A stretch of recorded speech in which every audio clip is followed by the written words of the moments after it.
നബി സല്ലല്ലാഹു അലൈഹി വസല്ലമ തങ്ങളുടെ ഹദീസുണ്ട്.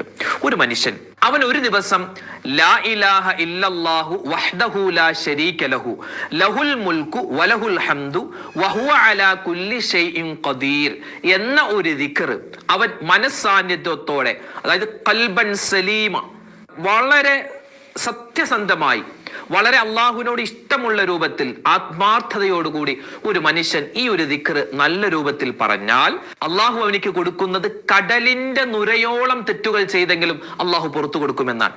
കടലിന്റെ നുര എന്ന് പറഞ്ഞാൽ കടലിൽ എത്രമാത്രം ഈ നുരയും പതയുമുണ്ട്. അതിനനുസരിച്ച് അവൻ തെറ്റുകൾ ചെയ്താലും അള്ളാഹു തആല പുറത്തു കൊടുക്കുമെന്നാണ് നബി സല്ലല്ലാഹു അലൈഹി വസല്ലമ തങ്ങൾ പറയും. എങ്ങനെ പുറത്തു കൊടുക്കും? വേഗത്തിൽ പുറത്തു കൊടുക്കുമെന്നാണ്. 2 വർഷം കഴിഞ്ഞിട്ട് പുറത്തു കൊടുത്തേക്കാം, അങ്ങനെയല്ല. അവൻ ആ ഒരു ദിക്ർ പറയുമ്പോൾ തന്നെ പ്രകാശവേഗത എന്ന് പറഞ്ഞാൽ ഞാൻ ആ വേഗത പെട്ടെന്ന് അള്ളാഹു പുറത്തു കൊടുക്കുമെന്ന് നമുക്ക് നമ്മുടെ ഭാഷയിൽ മനസ്സിലാകാൻ വേണ്ടി പറഞ്ഞാൽ പ്രകാശവേഗതയിൽ അള്ളാഹു തആല ആ പാപങ്ങൾ പുറത്തു കൊടുക്കുമെന്നാണ്. ഈ സമയം